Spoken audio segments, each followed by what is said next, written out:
I'm Brittany Nelson. I'm a photographer. My project is called Alternative Process. It's an ongoing photographic material study that is a critique on photographic material studies. This involves 19th century chemical processes and generally misusing all of them. And I'm going to talk techie to you for a second. Talk techie to me, Brittany. This involves gelatin silver paper, which is just regular black and white darkroom paper, and a really obscure chemical process called mordensage. It's a late 19th century photonegative reversal process. And so that is just copper chloride, glacial acetic acid, and hydrogen peroxide all mixed together in like the most awesome solution. And that oxidizes the silver out of the darkroom paper in these images that you're seeing here. So the processes are removed from representational imagery, and that's how they're traditionally always been used as over the top of representational imagery. And the experiments involve destroying the materials in order to create. So I'm sort of misusing the paper's intended functionality. Silver is what makes it sensitive to light, and I'm completely destroying that. I'm also depleting my own resources, which I think is like really funny, but maybe just me. But they've become like more and more precious, and people are like really fetishizing like these materials. So take that, analog photography. So I'm sort of trying to act as a critic and a participant really earnestly, but so in this set of images, what I've done is I've just exposed black squares under the enlarger, hundreds and hundreds of them, my ode to Joseph Albers, I guess, and I run them through the chemistry, altering the variables very slightly, so it's a very exhaustive sort of scientific study, but tiny tweaks produce the colors and the textures that you're seeing, and this again is all black and white paper, so I'm really interested in why no one's experimented with these things. They've been around for a long time, but photographers can be very traditional and very nostalgic, so they do everything like very literally. So these are very toxic pieces. They change color. They're sometimes a different color before my scanner is done with them.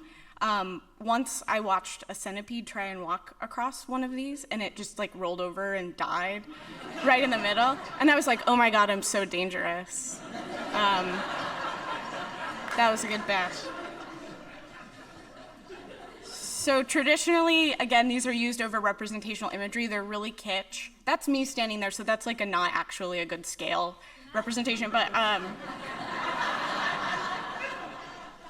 they're used over the top of representational imagery. It's very kitschy. It's like, I call it analog Photoshop filter. So that's a really interesting point of crisis with these, and also historically important processes. They've all sort of fallen into that same point of crisis. So in this work, I'm either destroying or changing the metallic compound specifically in the photographs. So I'm trying to cause a sort of implosion on the tradition, or sometimes an explosion. That's happened before. I'm like a tiny Bart Simpson with a chemistry set. It's like, so I'm interested in using photography's own tools against itself. That's really important that everything is self-reflexive. Every chemical and tool is completely rooted in the history of photography. Nothing is arbitrary. And so the second part of this project that I'm combining these images with is I'm going into more historically important processes, wet plate collodion, specifically tintype, which is a very important process from 1851. It was the foremost technological advancement of the time. My girlfriend's a designer.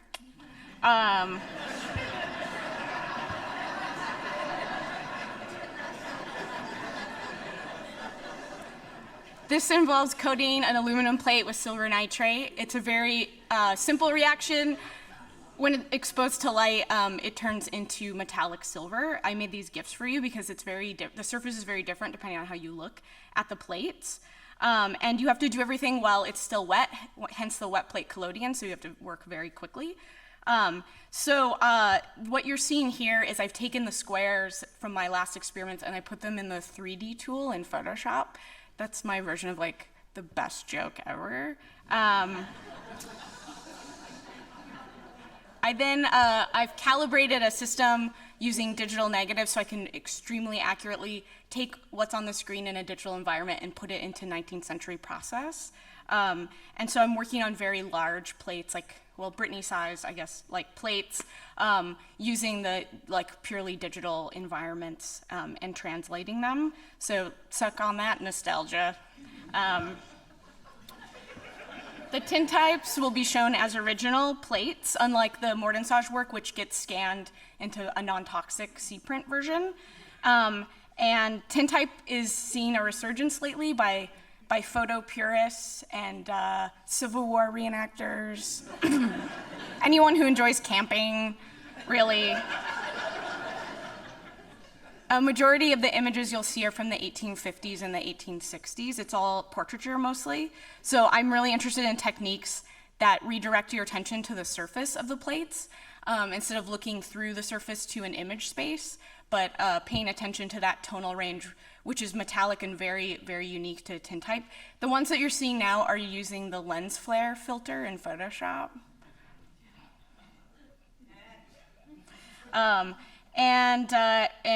It's like a so analog it hurts event, right? The lens flare, but like it's a digital simulation of a lens flare. So again, I think that's funny, but that's just me.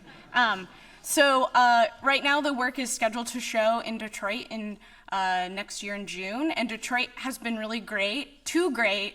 All of my work is stuck in Detroit. Get me out of Detroit. I need to go somewhere else. Please, it's all there, they have everything. So I'm looking for more national or international platform galleries and institutions that would want to show this work. I can guarantee it's all OSHA certified when I deliver it to you. Totally safe. And I'm also still looking for a child-size hazmat suit, if anyone has any leads on that. Thank you.